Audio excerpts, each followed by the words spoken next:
जय हिंद। तो आज का जो हमारा टॉपिक है लेक्चर नंबर 2 है या पार्ट 2 कहिए। तो इसे पर हम पार्ट 1 का वीडियो बना चुके हैं, अपलोड भी करते हैं, उसको आप देख लिए होंगे। तो चलिए इस टॉपिक के अंदर हम अध्ययन करेंगे कि एचसीएफ और एलसीएम को खंड विधि द्वारा ज्ञात कैसे करते हैं, क्योंकि एग्जाम में आपका खंड विधि द्वारा आते हैं कि खंड विधि द्वारा आप एचसीएफ और एलसीएम ज्ञात कीजिए। तो उसको हम ज्ञात कैसे करते हैं, तो इसको स्टार्ट करने से पहले आप सभी को मैं बताना चाहूंगा कि ये चैनल आपका ही है, ये चैनल हमारा नहीं है। और जो सामान आपका है उसका हक आपका है, जो वस्तु आपका है उस वस्तु के ऊपर हक आपका है। तो ये चैनल आपका है, आपके लिए बनाया गया है खास तौर पर, तो इसके ऊपर आपका हक है। और आपको ये इस चैनल को या इस वीडियो के लिंक को शेयर करना है जिस स्टूडेंट को, जिस भाई लोगों को इस वीडियो का काम है, जिसका एग्जाम 2024 में है, तो उसका तो काम होगा ही होगा। तो उन लोगों के पास इसका वीडियो का लिंक या चैनल का लिंक जैसे आप चाहिए उसे शेयर कीजिए। आपको शेयर करना है, कोई और नहीं करेगा, ठीक ना। तो आप जितना चाहिए उतना शेयर कीजिए, कोई दिक्कत नहीं है। तो चलिए आप सब शेयर कर दिए होंगे, तो चलिए हम आपको 2 मिनट का समय दे रहे हैं, आप शेयर कर दीजिए। हम समझ सकते हैं कि आप शेयर कर दिए होंगे। तो अब हम चलते हैं अपने मेन टॉपिक की ओर। आज का जो टॉपिक है एचसीएफ और एलसीएम खंड विधि के द्वारा ज्ञात कैसे करें। यहाँ पे ध्यान दीजिएगा कि क्वेश्चन नंबर 3 गया है। 1 2 आप सोचते होंगे कहाँ गया है, तो 1 2 पार्ट 1 में थी और 3 4 इसमें रहेगी। तो ध्यान दीजिएगा इसमें क्या होगा कि 26 91 का एलसीएम तथा एचसीएफ ज्ञात कीजिए किसके विधि द्वारा, खंड। यहाँ पर हम खंड लिख देंगे, खंड विधि द्वारा, ठीक ना। इसको ज्ञात करनी है कि खंड कैसे करते हैं, तोड़ते कैसे हैं। तो आपको एक मैं बात बता दूं कि तोड़ने का अर्थ यह है, सबसे आसान तरीका यह है। तो चलिए हम 26 को खंड करते हैं। खंड करने का सबसे आसान तरीका हम मैं बता दूं, तो ऐसे खंड कर लीजिएगा, ठीक ना।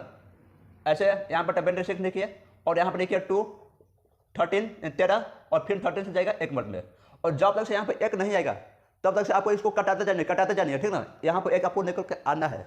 तो अब ध्यान दीजिए, इसको क्या हम ऐसे लिख सकते हैं 1 × 2 × 13 कर सकते हैं, दिक्कत नहीं है, ठीक। अब इसको हम 91 को करते हैं, ध्यान दीजिएगा यहाँ पे। अगर 91 को तो क्या है, यहाँ पर 1 × 7 × 13 लिखेंगे, इतना लिखेंगे। और आपको एक बात जानकारी होगी कि एचसीएफ उसी को हम कहते हैं। अगर मान के यहाँ पे 2 अंक दे दिया, एचसीएफ हम उसी अंक को कहते हैं। अभी इस दोनों को हम खंड कर दिया है और जब खंड करने के बाद जितना अंक मैच करके दोनों में, वही हमारा एचसीएफ होते जाएगा। मान के चलिए 1 से अधिक अंक मैच की तो गुना करते जाएंगे। देखिए हम करके दिखा रहे हैं आपको। एक 1 मैच कर रही है और एक 30 मैच कर रही है, यही मैच कर रही है ना। तो हम निकाल लिख देंगे, अगर एचसीएफ की ज्ञात कर रहे हैं तो एचसीएफ लिख देगा, ए से बराबर एचसीएफ, ठीक है। यहाँ पे एचसीएफ है, ध्यान दीजिए। एचसीएफ क्या हो जाएगा यहाँ पे, तो एचसीएफ बराबर हो जाएगा यहाँ पे 13 × 1, क्योंकि 1 भी मैच किया 13 भी मैच किया, तो हमारा वास्तव में आंसर क्या जाएगा 13। आधा समझ में 13। और पार्टी आती है एलसीएम कैसे ज्ञात करें। एलसीएम तो हर कोई ज्ञात कर देता है इस विधि के द्वारा, लेकिन एलसीएम बहुत कुछ नहीं ज्ञात होता है। ज्ञात कैसे करते हैं, यहाँ पर ध्यान दो। जितना अंक को हम घेर दिया है ना, उसको केवल एक बार लिखेंगे, यहाँ पर लिख दो एलसीएम। और जितना अंक हम घेर दिया है उसको केवल एक बार, यानी 13 को घेरा है और 1 को घेरा है। और जितना नहीं घेराया है ना उसको फिर अंक लिख दो 2 × 7, आधा समझ में। उसको अंक में लिख दो 2 × 7, आधा समझ में। तो फिर इसको कर गुना, तो हमारा आंसर हो जाएगा 182। कितना हो जाएगा 182 हमारा आंसर हो जाएगा। 13 × 1 13, 13 × 2 26 और 26 × 7 182, इतना हो गया। अब हम क्वेश्चन इतना आपका हो गया आंसर। अब क्वेश्चन अंक नहीं है, आपका 2 नंबर में आता है, ध्यान दीजिएगा। ये भी आपका कितना नंबर में आता है, 2 नंबर में। और आपको जितना हम क्वेश्चन बता रहे हैं ना, ऊपर लिखा गया है important question for board exam 2024 है। तो 2024 के माध्यम से इसमें बताया जा रहा है। और आपको इस वीडियो को जितना शेयर करना है उतना शेयर कर दीजिए, क्योंकि अभी आपके पास मौका है, फिर बाद में मौका हाथ से जब निकलेगा नहीं तो आपका दोस्त आपको कोसेगा, ये गारंटी है कि तूने पढ़ने और हमको नहीं पढ़ाया, ठीक है ना। चलिए अब ध्यान दीजिए, हम क्वेश्चन पर जब चौथा में आएंगे, टाइम नो टाइम पास। क्या एलसीएम तथा एचसीएफ खंड विधि द्वारा ज्ञात करें।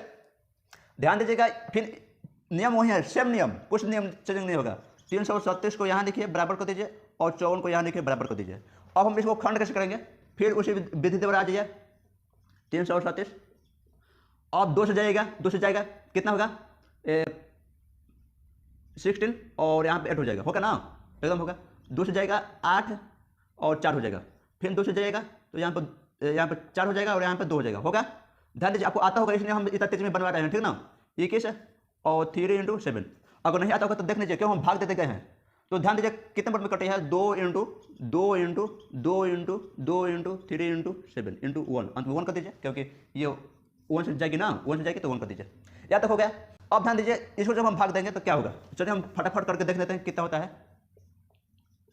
54, तो यहाँ पर आपका हो जाएगा 2 से 27 दूना 54 होता है, 3 से 29 28 और 3 से 3 कम 3 यही होता है ना, और 3 एक कट गया, हो गया। तो कितना आया ध्यान दीजिए यहाँ पे 2 इंटू 3 इंटू 3 इंटू 3 इंटू 1 यही आया ना, इतना ही आ रहा है समझ में ना, कुछ दिक्कत नहीं होना चाहिए यहाँ पर, एकदम ध्यान से समझो। कितना अंक मैच कर रही है, मैच एक ये कर रही है और एक अंक मैच ये कर रही है क्या, और बाकी ये एक मैच अंक कर रही है, बाकी कोई अंक मैच नहीं कर रही है। तो ध्यान दीजिएगा एचसीएफ हमारा क्या हो जाएगा, तो यहाँ पर ध्यान दीजिएगा हमारा एचसीएफ क्या हो जाएगा, एचसीएफ है, एचसीएफ का है जितना अंक मैच करेगा उसको हम गुना करेंगे, यानी 2 इंटू 3 इंटू 1 बराबर हो जाएगा 6, ये हमारा हो जाएगा एचसीएफ बराबर। जब एलसीएम में आएंगे उसमें थोड़ा सा काम बढ़ जाता है, काम क्या बढ़ जाता है एलसीएम में, ज़्यादा कुछ नहीं है एलसीएम। इसमें क्या हो जाता है, यहाँ पर ध्यान दीजिएगा कि जितना अंक को हम घेर दें ना उसको तो अंक हम लिखेंगे ही लिखेंगे, यानी 2 इंटू 3 इंटू 1 जितना अंक को घेरा है उसको एक बार लिख लीजिए, एक बार ही लिखना है, 2 बार नहीं, एक बार। और जितना अंक नहीं घेरा है ना उसको अब फिर से लिखिए, दो को है 1 2 3 को है ना, 3 को 2 है, तो इंटू 2 इंटू 2 इंटू 2 इंटू हो गया, यहाँ तक आ रहा समझ में। यहाँ के बाद फिर देखिए 7 है, फिर 2 को 3 है, फिर 7 कर दीजिए और 3 इंटू 3। अब देखिए बराबर में जितना आएगा ना वही हमारा एलसीएम हो जाएगा, कुछ नहीं किया है, जितना घेरा है एक बार लिख दिया 2 3 1, 2 को घेरा है 3 को घेरा है 1 को घेरा है, क्योंकि दोनों में मैच कर रही है, और जब दोनों में मैच करेगी ना तो उसको एक बार लिखेंगे, लिख दिया। अब जो मैच नहीं कर रही है उसको पूरा अंक को लिख देंगे, लिख दिया। तो हम कुछ नहीं किया, क्या किया है, क्या गुना किया है, 3 दूना 6 दूना 12 दूना 24 दूना 48 48 ऊपर लिख दिया, फिर 9 चाहते हैं 63 है, तो फिर कर दिया गुना 63 से, तो देखिए कितना है 3024 है, कितना गया हमारा फाइनल में हमारा ऐसा हो जाएगा 3024 है, यानी हमारा क्या हो गया, ये हमारा क्या हो गया दोस्तों, ये हमारा एलसीएम हो गया।